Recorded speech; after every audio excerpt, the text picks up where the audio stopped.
Selamat pagi anak kami. Hari ini kita kembali berjumpa dalam materi pelajaran kita. Saya berharap kita semuanya terus dengan baik dan sehat dan tetap belajar di rumah sampai masa pandemi COVID-19 segera berlalu. Baik anak-anak kami, langsung saja mari kita simak materi pelajaran kita hari ini.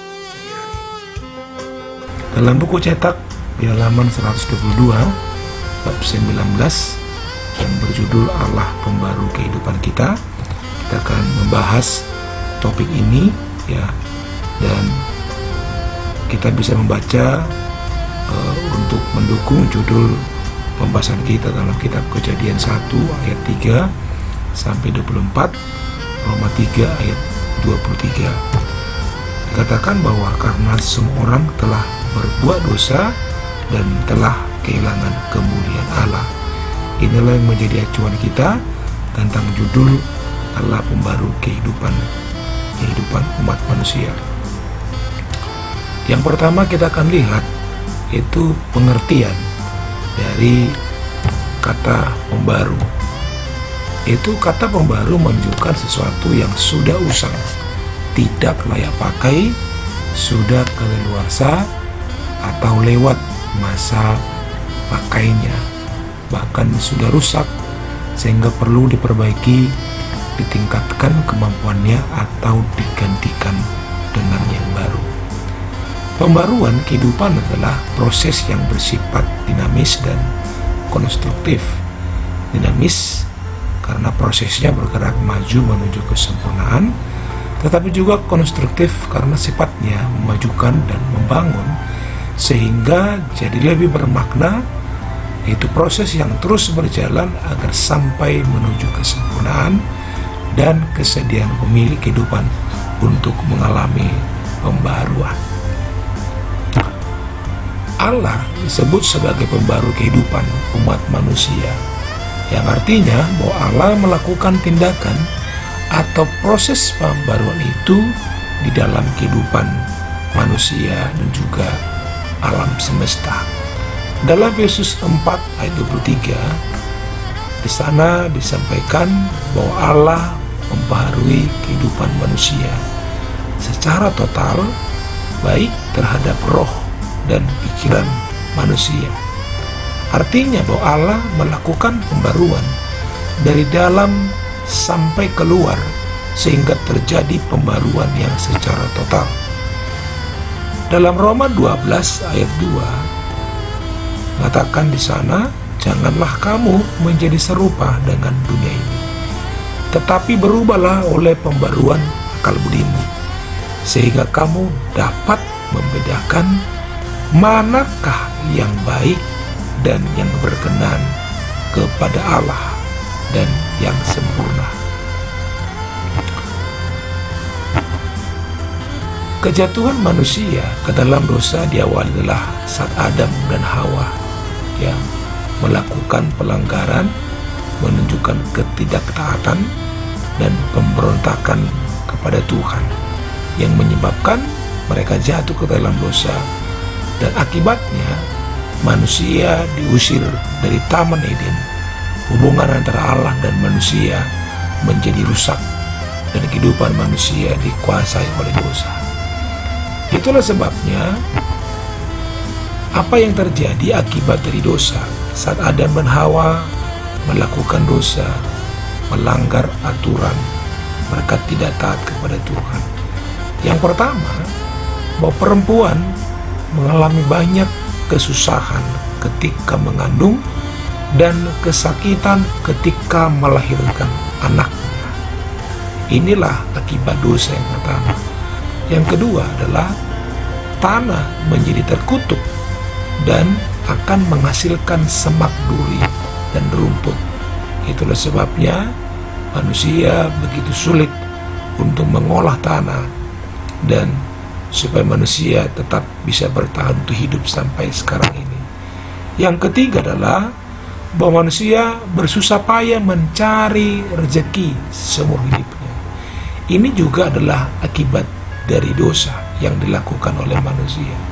Yang keempat adalah manusia akan kembali menjadi tanah atau akan mati. Tubuh manusia akhirnya mengalami kebinasaan, dan itu adalah juga akibat dari dosa. Nah, kalau kita melihat setelah manusia jatuh dalam dosa, Allah kembali datang kepada manusia untuk mengadakan perjanjian. Ada beberapa perjanjian yang diadakan oleh Allah kepada umat manusia melalui tokoh-tokoh Alkitab. Yang pertama adalah perjanjian Allah dengan Nuh. Ketika manusia hidup dalam dosa, karena manusia hidup dalam kejahatan, maka Allah pernah memusnahkan manusia dengan air bah dan hanya menyelamatkan Nuh dan keluarganya. Tetapi pada waktu itu Allah mengadakan perjanjian dengan mengatakan bahwa Allah tidak akan memusnahkan manusia kembali dengan air bah, dan hal itu ditandai dengan busur di awan yang kita kenal dengan pelangi. Kita bisa baca ini dalam kitab Kejadian pasal 9 ayat 12 sampai ayat 15. Perjanjian yang kedua adalah perjanjian Allah dengan Abraham. Apa itu janjinya dengan Abraham? Yaitu perjanjian Allah dengan Abraham bahwa Allah berjanji bahwa keturunannya akan memenuhi bumi, namanya akan termasyhur dan akan mendatangkan berkat bagi bumi dan segala isinya. Yang ketiga adalah perjanjian Allah dengan Musa. Apa yang dijanjikan Allah dengan Musa? Dalam perjanjian Allah dengan Musa di Gunung Sinai, Allah memberikan 10 hukum yang harus ditaati oleh bangsa Israel jika mereka ingin hidup berkenan kepada Allah. Perjanjian yang keempat adalah perjanjian Allah dengan Daud. Firman Allah kepada Daud, "Aku telah bersumpah kepada Daud hambaku, untuk selama-lamanya aku hendak menegakkan anak cucumu dan membangun tahtamu turun-temurun." Dalam kitab Mazmur 83:3, bahkan Allah mengatakan akan mengokohkan tahta Daud, dan dari keturunan Daud akan lahir seorang raja yang menyelamatkan dunia. Itulah yang disebut dengan keturunan, yaitu anak Daud, itulah Yesus Kristus.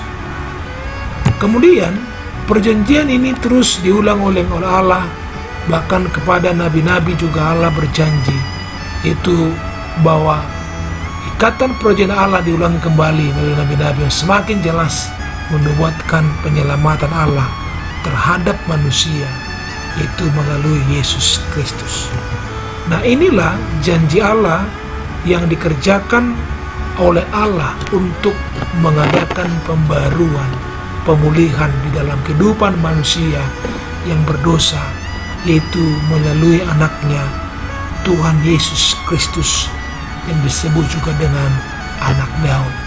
Semua janji ini digenapi dalam Kristus, karena hanya Kristuslah yang mampu memulihkan kehidupan umat manusia. Dalam Yohanes 3:16 dikatakan, "Karena begitu besar kasih Allah akan dunia ini, sehingga ia telah mengaruniakan anaknya yang tunggal, supaya setiap orang yang percaya kepadanya tidak binasa, melainkan beroleh hidup yang kekal." Semua janji Allah tentang pembaruan itu mengandung unsur pemulihan dan perbaikan dalam hubungan yang baru dengan Allah dan hubungan kita juga antara sama manusia. Dan itu hanya bisa dikerjakan ketika kita menerima Yesus sebagai Tuhan dan Juru Selamat, ketika kita percaya bahwa kita telah diampuni dari setiap dosa dan pelanggaran kita. Izinkanlah Tuhan untuk mengadakan pembaruan dalam hidup kita. Seburuk dan sejahat apapun hidup kita, jika kita percaya, maka Dia akan menerima, memperbarui, memulihkan keadaan kita. Dan percayalah bahwa dosa-dosamu telah diampuni oleh Tuhan. Untuk menutup pertemuan kita pada hari ini, mari kita saksikan satu video singkat untuk memberikan pelajaran kepada kita bagaimana kehidupan kita, seburuk apapun, sejahat apapun, Tuhan sanggup memulihkan kehidupan kita semuanya. Tuhan memberkati kita semuanya. Sampai berjumpa. Tuhan Yesus menolong kita. Saya dari kecil itu ya pengennya jadi preman.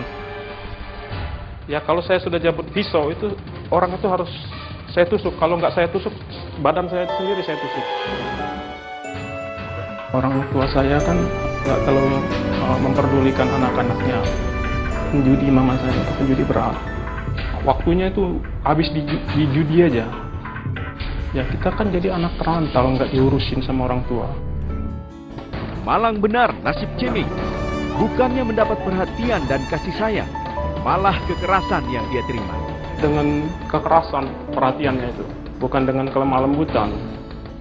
Kalau orang tua saya itu menghukum saya, itu tangan itu di atas itu, di atas terus ditunuh api rokok, terus di bawahnya itu semut merah.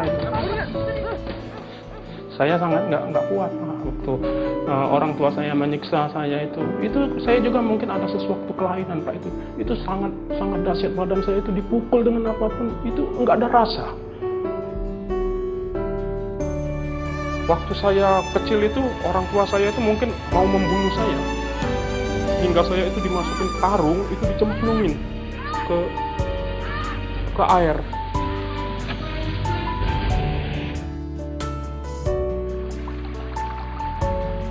Tiba-tiba tetangga itu bisa menolong saya, Pak. Ya, saya ada dendam sama orang tua saya. Sewaktu saat saya besar, saya akan bunuh.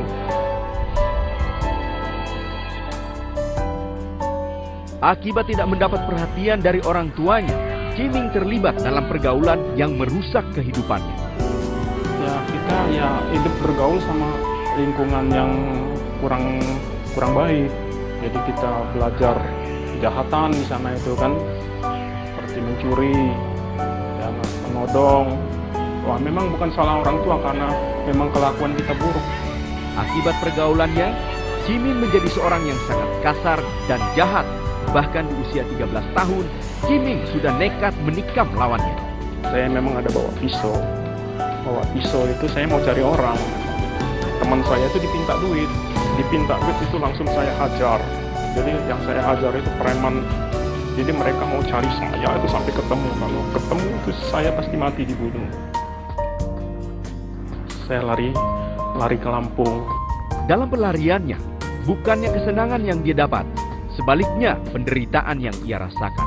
Selama berapa hari itu saya makan itu cuma pisang busuk. Menderita saya di Lampung. Itu saya tidur itu pada nyamuknya banyak sekali, pada gigitin saya akhirnya bagaimana? Saya tidur pakai plastik itu, bekap supaya jangan digigit nyamuk, itu badan saya keringat. Tidak tahan dengan apa yang dialaminya, Ciming mencari pamannya yang juga tinggal di Lampung. Jadi tinggal selama berapa lama di situ sampai saya dapat kerjaan. Ya, dari dapat kerjaan itu ya saya mau hidup benar. Tapi ya tetap aja malah makin parah. Jual obat, main perempuan, ya ada duit itu tujuannya cuma satu, perempuan. Karena udah ya di situ menghibur kita merasa senang. Rasa senang itu ya kita selama ini kan nggak ada yang memperhatikan kita. Karena dulu saya tidak pernah diperhatikan sama orang tua saya, sama mama saya kan, carinya dari sini, saya bilang dari perempuan. Kelakuan Ciming bahkan semakin hancur ketika dia memutuskan untuk menjadi seorang preman.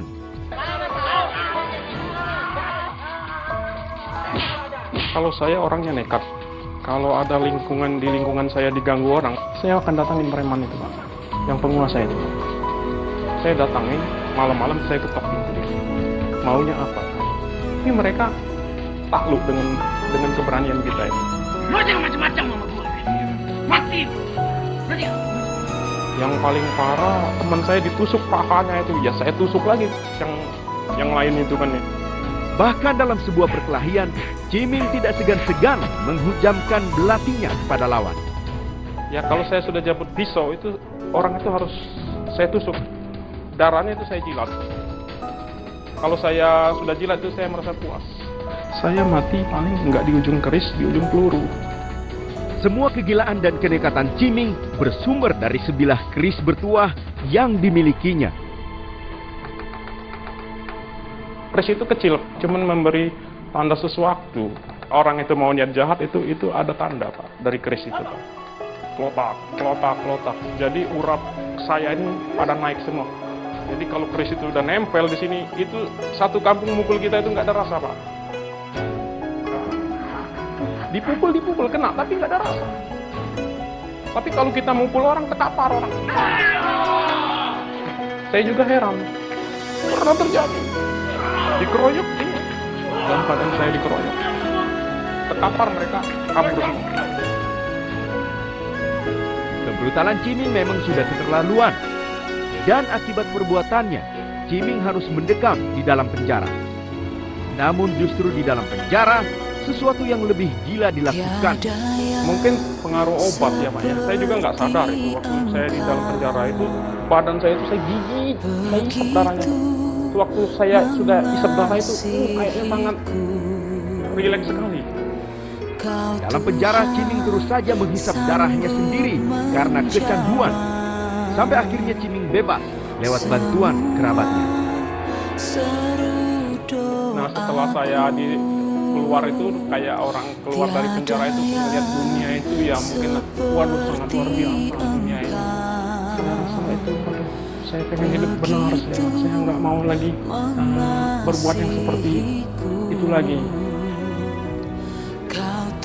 Niat untuk bertobat dalam diri Ciming ternyata hanya sebuah niat dan tidak pernah terjadi.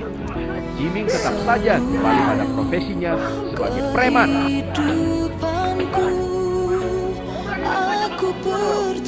Sampai akhirnya Ciming menikah. Orang tua saya sebetulnya nggak setuju kalau saya nikah sama dia, karena tahu kalau dia kan di Lampung terkenal nakal, preman, tahu.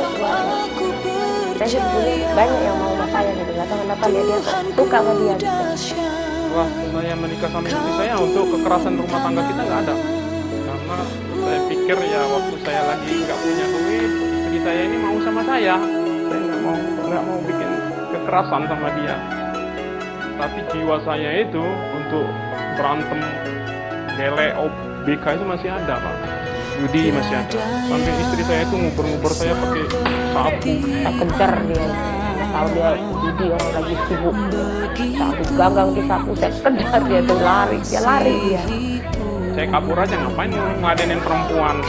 Dia nggak dipukul-pukul pakai sapu. Kesel banget. Pekerjaan dia tinggalkan gitu, pergi, mending judinya bener, sama yang supir-supir angkot gitu. Ciming memang tidak kasar pada istri. Namun lain hal jika berurusan dengan anak. Emosi Ciming meledak-ledak. Darah dagingnya sendiri diperlakukan dengan sangat kasar. Ya waktu saya menikah punya anak, saya keras sama anak saya. Ya karena orang tua saya tadinya keras sama saya harus keras lagi. Lalu sudah gelap mata, saya pukul. Pernah marah anak saya sudah tidur di luar, nggak boleh masuk. Tengah-tengah malam saya nggak bisa bernafas. Saya nggak bisa bernafas. Mati Tuhan. Tuhan berbicara. Anakmu, darah dagingmu, kata Tuhan. Ya ampun, saya datang minta ampun, maaf saya. Setelah peristiwa itu, Ciming kembali mengalami peristiwa yang benar-benar mengguncang jiwanya. Awal-awalnya saya itu ngelahirin. Waktu umur 7 bulan, belum waktunya ngelahirin. Tiba-tiba saya ngelihat angin beliung seperti emas. Ketempet adik saya itu. Kenaiknya itu seperti angin beliung. Tapi adik saya itu waktu itu dia sudah begitu sudah nggak ada.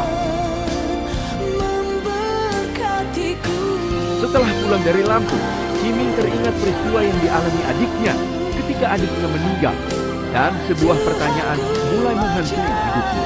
Setelah saya pulang di Lampung, saya pulang ini adik saya meninggal. Jadi kalau saya meninggal bagaimana saya juga? Jadi saya takut karena badan saya ini kotor. Kalau saya mati, mau kemana? adik saya ini rajin ibadah, cinta Tuhan adik saya ini. Hujan dia datang. Enggak kok, ini cuman mau ngelayanin Tuhan katanya. Ngelayanin Tuhan. Itu ya, hujan harus pergi, nggak ada hari besok. Ya katanya. Jadi kalau kita ngelayanin Tuhan harus katanya. Di situ membuat saya tobat. Saya harus mempercayai Yesus sebagai juru selamat saya. Karena saya melihat adik saya sampai dia dipanggil Tuhan.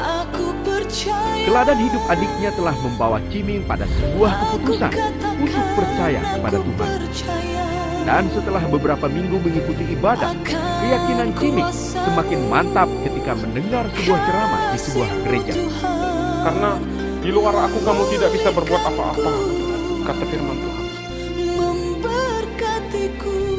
Di luar aku kamu tidak bisa berbuat apa, tinggallah di dalam aku. Sejak menerima Yesus dalam hatinya, sesuatu yang baru dialami oleh Ciming. Orang preman yang kasar dan sadis telah berubah menjadi sosok yang sangat berbeda. Itu sangat senang sekali, semua beban saya di sana. Ini kayaknya, enak benar bersama Yesus. Perubahan nyata dalam kehidupan Ciming pun dibuktikannya, yaitu dengan melakukan pemulihan dengan kedua orang tuanya, istrinya, bahkan anak-anak yang pernah ia lukai. Ini nggak banyak berbuat dosa. Pemulihan terjadi semenjak saya percaya Yesus. Itu pemulihan sudah saya rangkul sama orang tua saya. Kita suka pulangan ke Lampung, kita juga sayang sama saya. Luar biasa gitu, kayaknya nggak mungkin gitu loh, kayak mimpi gitu loh. Kalau bukan karena campur tangan Tuhan, nggak mungkin kita bisa begini. Kalau buat saya pribadi, Yesus itu adalah segala-galanya buat keluarga. Itu terlalu baik banget tuh, nggak bisa diucapkan dengan kata-kata apapun. Buat saya Yesus itu suatu pribadi yang saya banggakan. Karena belum ada di dunia ini seperti dia. Dia mengangkat saya menjadi kepala sampai saat ini.